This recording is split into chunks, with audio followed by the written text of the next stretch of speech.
Hi hello friends, ഇന്നത്തെ പുതുപുത്തൻ എപ്പിസോഡിലേക്ക് എല്ലാവർക്കും സ്വാഗതം. അങ്ങനെ ആദ്യം തന്നെ കാണിക്കുന്നത് നമ്മുടെ വൈജയന്തിയാണ് കേട്ടോ. വൈജയന്തി ആണെങ്കിൽ നമ്മുടെ രാജീവിനെ ഫോൺ ചെയ്യാണ്. അപ്പോൾ രാജീവ് ചോദിക്കുന്നുണ്ട് എന്തായി അലീന പോയോ എന്ന്. അപ്പോൾ നമ്മുടെ വൈജയന്തി പറയാണ് അവൾ എങ്ങനെ പോവാനാ, ബാലചന്ദ്രൻ വാതിലൊക്കെ അടച്ചു പൂട്ടിയിരിക്കുകയാണെന്ന് പറയാ.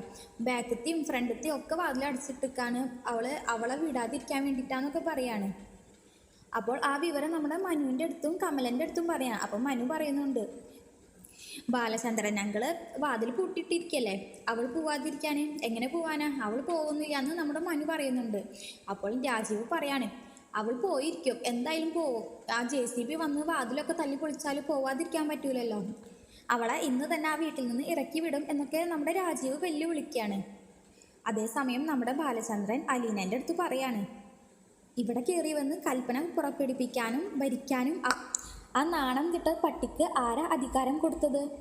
അതേസമയം നമ്മുടെ അലീന പറയുന്നുണ്ട് സാറേ, നിങ്ങൾ തമ്മിലുള്ള ഈ വഴക്കിനിടയിൽ എന്നെ പിടിച്ചിട്ട് ഞെരുക്കല്ലേ എന്ന്.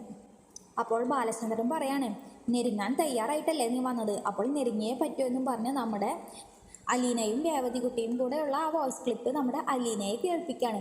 അത് കേട്ട് നമ്മുടെ അലീന ആകെ ഷോക്കാവുന്നുണ്ട്.